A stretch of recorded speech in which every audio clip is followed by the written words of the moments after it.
Hi, I'm Betsy Yelmgren, pediatric dietitian with Feed to Succeed. And today I want to talk with you about how to handle snacking while you're doing a low FODMAPs diet. It can be tricky on a low FODMAPs diet to choose appropriate snacks. And snacking can undermine the best plans and self-discipline on the low FODMAPs diet if not done properly. Fortunately, with a little effort, you or your child can stay on track with your low FODMAPs diet and still feel satisfied. Remember what we're trying to accomplish on our low FODMAPs diet. Reduce our intake of FODMAPs to a very low level in order to reduce our IBS symptoms. The low FODMAPs diet is a temporary tool to get you feeling better and then to allow you to test specific food categories to see how you react.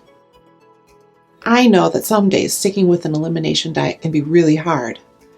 During phase 1 of the low FODMAPs diet, you've cut out so many foods.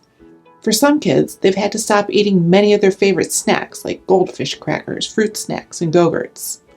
This can make the low FODMAPs diet feel hard.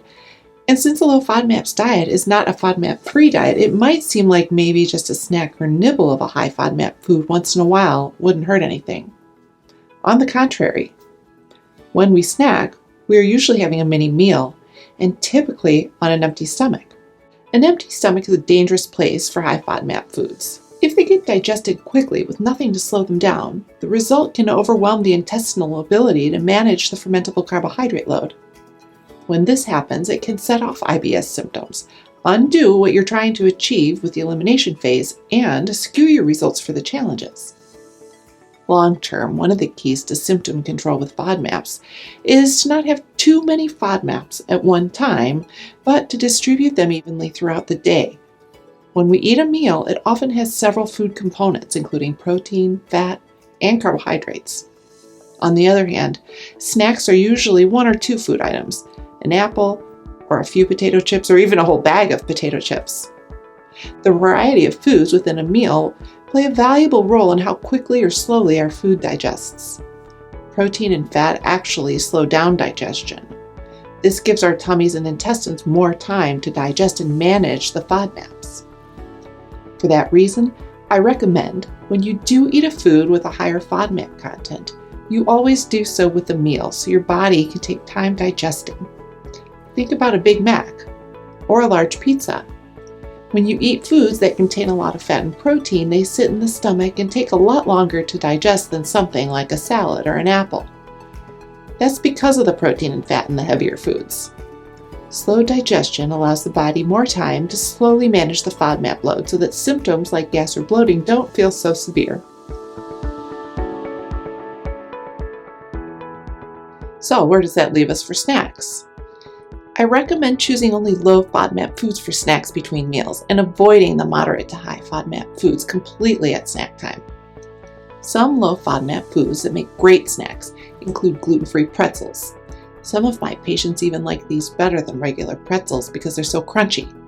Corn chips like tortilla chips, rice cakes with peanut butter, peanuts, cheddar cheese, carrot, cucumber, and celery sticks. I used to recommend popcorn too, which is in fact a low FODMAP food, but I've found that some people don't do as well with popcorn, likely due to its very high insoluble fiber content. You can certainly see for yourself if popcorn is tolerated or not, but don't be surprised if you have inflammation and a high fiber food like popcorn still triggers abdominal pain, even without containing FODMAPs. If that happens to you, just avoid popcorn, especially on an empty stomach. For snacking on the go, some foods are less convenient than others. There is a brand called FODMAP that makes packaged bars and snacks, which can be really helpful for busy families. I've also had success with Nature Valley crunchy peanut butter granola bars, which aren't gluten-free, but they're wheat-free and they're low enough in FODMAPs to be a good snack. Don't forget, there are lots of snacks you do need to avoid though. Stay away from fruit, both fresh or dried, like you find in trail mix. Avoid dairy, like regular yogurt, soft cheeses, mozzarella, and cheese sticks, and keep away from dips such as hummus or ranch or anything creamy. It might seem like a granola bar is a good snack, but many of them contain honey or other high FODMAP ingredients like raisins or cashews. Most snack crackers are definitely out too, as they usually are made from some kind of wheat or have lactose like goldfish or Cheez-Its. potato chips, gluten-free sugar cookies, gluten-free pumpkin bread. Those are good snacks that some kids will like, but I generally limit those to maybe once a day because they just don't have as many nutrients as some of the other snacks we've talked about here.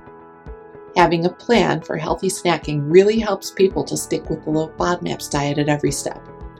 When you plan your meals for the week, take some time to plan out some appropriate snacks as well. During the first 2 to 6 weeks, while you're in the elimination phase, stick to the basics and choose snack foods that are low in FODMAPs. Once you get to the FODMAPs challenge phase, that will be the perfect time to use some of the off-limit items for snacks. And by stage 3, you will have identified your food triggers and you can start to explore different snacks from the categories that don't cause issues for your child. To sum it up, snacking while doing a FODMAPs diet can be just fine as long as you stick to low FODMAPs foods early on. Remember to take the time to set yourself up for success by planning out the snacks you'll eat. And I recommend you have things on hand at home, school, and on the go, so you don't undermine the progress that's been made. Doing a FODMAPs elimination diet can be hard, but I promise you it's worth it. I've seen so many families transform from struggling with constant gas, diarrhea, and constipation to managing their symptoms and enjoying eating again. If you think a low FODMAPs diet might help, either for yourself or your child, we have lots of resources here and on our website, including a recipe pack of a few great, tasty low FODMAPs foods. Check out the link in the description below.